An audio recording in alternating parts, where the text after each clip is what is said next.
যদিও ফরাতের উপর দিয়ে হামলা দিয়ে হলো ওই যুদ্ধের মধ্যে অংশগ্রহণ করতে হয়, তারপর তুমি ওই যুদ্ধের মধ্যে অংশগ্রহণ করো।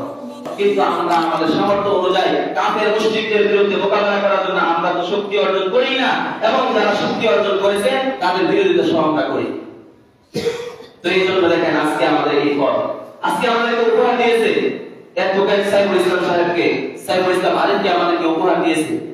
তারা উপহার দিয়েছে আমরা, এর কারণ আমাদের শক্তি সঞ্চয় নাই, আমাদের শক্তি নাই।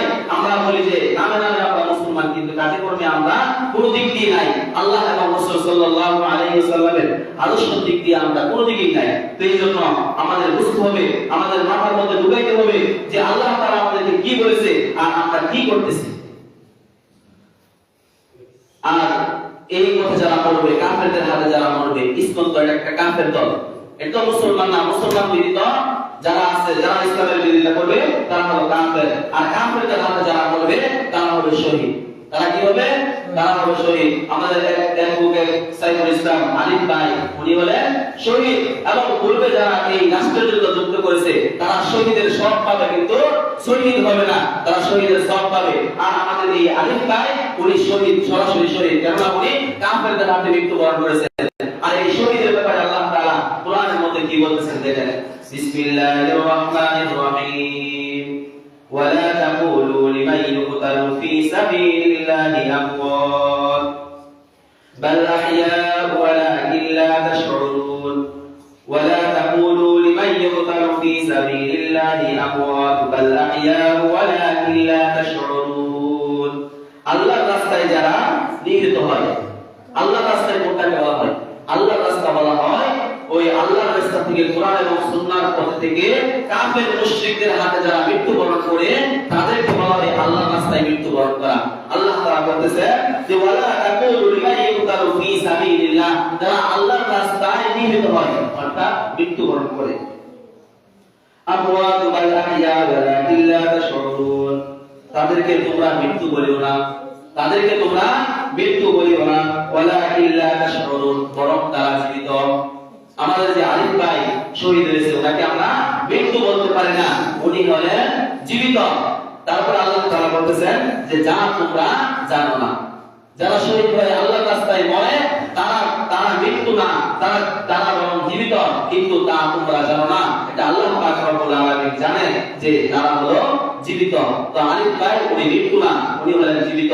আর এই আলিম ভাই যে শহীদ হয়েছে কাফেরদের হাতে, এটা মনে করতে হবে এই শহীদ হওয়াটা মানে মুসলমানদেরকে জাগিয়ে তোলা। এই শহীদ হওয়াটা মানে মুসলমানদেরকে জাগিয়ে তোলা।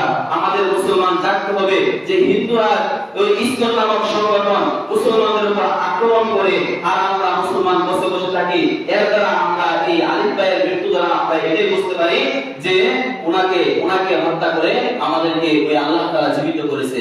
আল্লাহ তাআলা ওনাদেরকে রক্ষা করার জন্য, ইসলামকে এবং হাদিসকে রক্ষা করার জন্য আমাদেরকে আল্লাহ তাআলা চোখ কান খুলে দিয়েছে।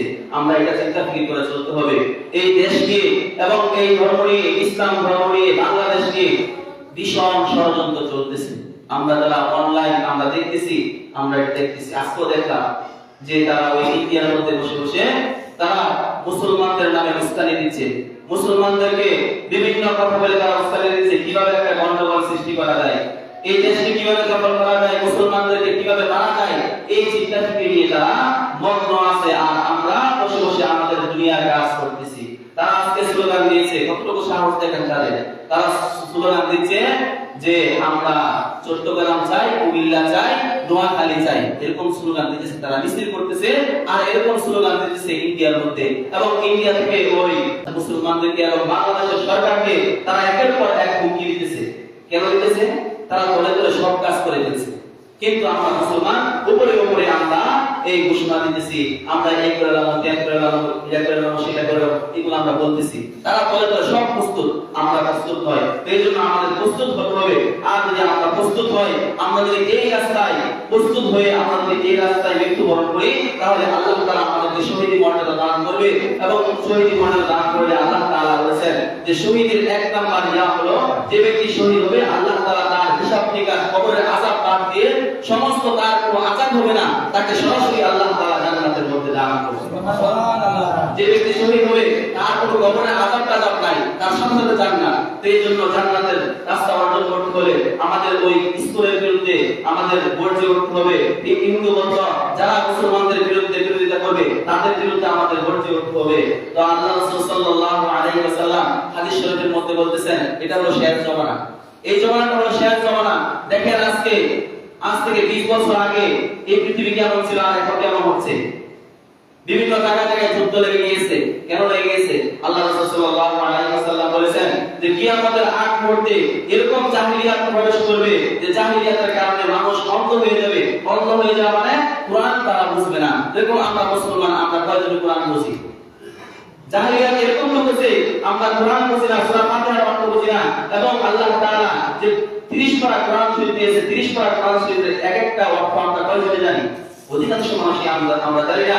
আমরা অন্ধকারে বিভোর আছি। তো এই জন্য অন্ধকার থেকে উঠতে হলে আমাদের কোরআন হাদিস শিখতে হবে, আর কোরআন হাদিস শিখে আল্লাহর রাস্তায় সর্ব অবস্থায় আমাদের থাকতে হবে।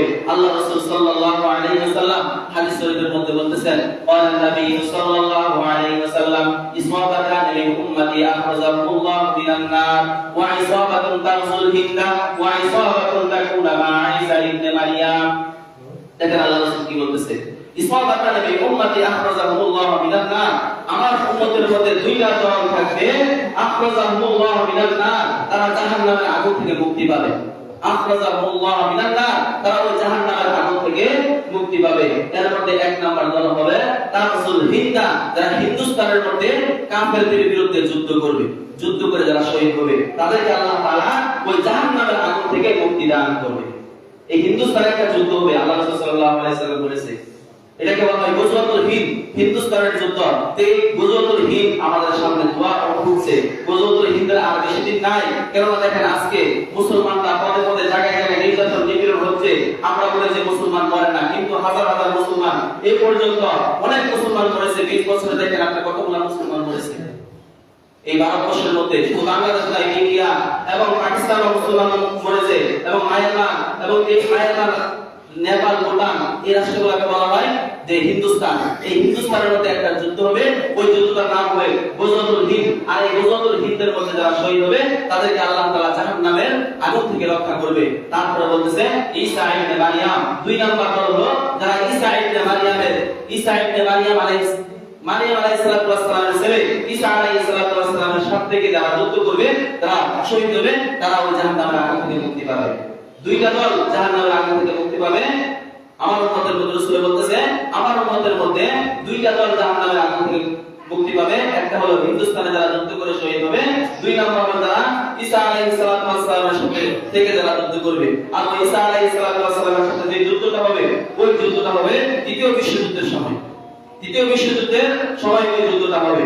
তো এই যুদ্ধগুলোর মধ্যে আমরা যদি পেয়ে যাই তাহলে আমরা আল্লাহ রাসূল সাল্লাল্লাহু আলাইহি ওয়াসাল্লাম বলতেছে যে তোমরা যদি ওই গজওয়াতুল হিন্দ পেয়ে যাও, তোমরা ওই গজওয়াতুল হিন্দের মধ্যে অংশগ্রহণ করো। আল্লাহ রাসূল সাল্লাল্লাহু আলাইহি ওয়াসাল্লাম হাদিস শরীফের মধ্যে বলতেছেন যদিও বরাতের উপর দিয়ে হামাগুড়ি দিয়ে হলো ওই যুদ্ধের মধ্যে অংশগ্রহণ করতে হয়, তারপর তুমি ওই যুদ্ধের মধ্যে অংশগ্রহণ করো। বরাতের উপর হাঁটা কিন্তু অনেক কষ্ট। আল্লাহ রাসূল বলতেছে যদিও তোমার ওই বরাতের উপর দিয়ে হাঁটতে হয়, হেঁটে হলো তুমি ওই গজওয়াতুল হিন্দের মধ্যে অংশগ্রহণ করো। কারণ ওই গজওয়াতুল হিন্দের মধ্যে যারা শহীদ হবে তারা হবে ওই বদরের যুদ্ধের মধ্যে যে সমস্ত সাহাবায়ে কেরাম শহীদ হয়েছে তাদের সমতুল্য। ওই বদরের যুদ্ধের সাহাবীদেরকে যে সওয়াব দিয়েছে আল্লাহ তাআলা গজওয়াতুল হিন্দের যারা শহীদ হবে তাদেরকে সেই সওয়াব দিবে।